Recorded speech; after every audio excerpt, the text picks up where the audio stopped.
বাবা বাবা আবার কে? মানে শ্বশুর মশাই বলছেন তো? বাবা শ্বশুর মশাই? আপনি কি বলছেন? কোথায় ফোন করেছেন? এটা ইলেকট্রিক অফিস। আমি বাপ্পি বলছি। ওই হইলো আর কি, ওই ইলেকট্রিক আর আমার বউ দুজনে একই জিনিস। ইও সব সময় 220 ভোল্টে থাকে, একটুকু ছুলে একদম ঝটকা মারে। আর আমার বউ সেই একই জিনিস। আমার বউ পান থেকে চুল কষলে বাপের ঘর পালায়। আর আপনাদের ওই ইলেকট্রিকও একটুকু ঝড় বৃষ্টি একটু গাছের পাতা লড়িলে ও ফুস। আমার বউকে আমার শ্বশুর মশাইকে অনেক বলিয়ে কইয়ে অনুরোধ করে বাপের ঘর থেকে নিয়ে আসতে হয়। আর কারেন্টের জন্য ওকে এখানে পাঠানোর জন্য আপনাদেরকে ফোন করতে হয়। তো বলে একটু দয়া করে পাঠায় দেন, আজ্ঞা বড় অসুবিধা হচ্ছে। আপনি কি কাজের সময় ইয়ার্কি করার জন্য ফোন করেছেন? মস্করা করছেন? না না, মস্করা করি নাই। আমার একটা জিনিস জানার ছিল, বুঝলেন? কি জানার ছিল? ফোনে আমার ফোনে বুঝলেন সবসময় তো একটা মেসেজ প্রায় ঢুকে আর কি। কি মেসেজ? ওই ইলেকট্রিক পোস্ট থেকে ছিঁড়ে যাওয়া তারে বা মাটিতে পড়ে থাকা তারে হাত দিবেন নাই।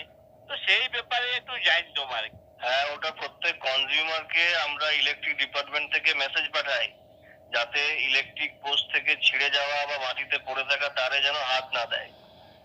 তো তাহলে কি ওখানে পা দিয়ে দিব তারটাতে? আপনাকে হাত পা কিছুই দিতে হবে না। নিচে পড়ে থাকা ছেঁড়া তারে হাত পা কিচ্ছু দেবেন না। ই বাবারি, তাহলে কি ওই ইলেকট্রিক পোস্টে যে তারগুলো বাঁধা আছে ওই উঁচু খুঁটিতে যে পরে হাত দিতে বলছেন?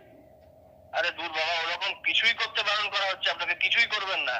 আপনাকে নিচে পড়ে থাকা তারে, ইলেকট্রিক পোস্টের ওপরের তারে হাত পা ঘাড় নাক কিছুই দিতে হবে না। দিলে কি হবে যদি দিয়েই দিই?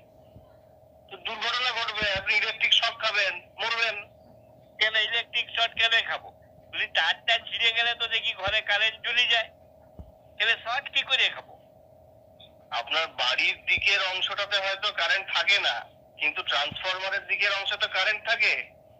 না না, সকল নয়। আপনি সত্যি করে বলুন দেখনি, এই মেসেজটা তাহলে আপনারা কিসের জন্য পাঠান? বললাম তো, একবার একটা কথা কতবার বলবো, মেসেজটা পাঠাই আমরা জনগণকে সচেতন করার জন্য।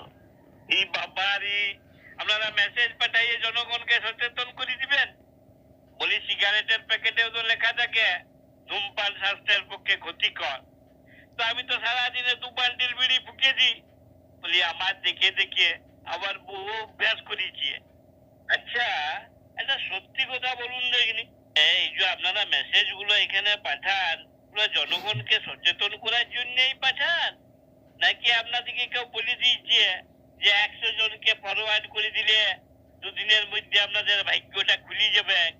আপনি খুব বাজে বকছেন, বুঝলেন? কাজের সময় তো এরকম বাজে বকার সময় নেই। তো আসল জিনিসটাই ক্লিয়ার করলেন না আপনি। কি ক্লিয়ার করবো? মানে মেসেজটার ব্যাপারে তোটাকে হাত দিব নাই পা দিব নাই, তো তাহলে কি ওইটাতে মুচি দিয়ে চলে আসবো?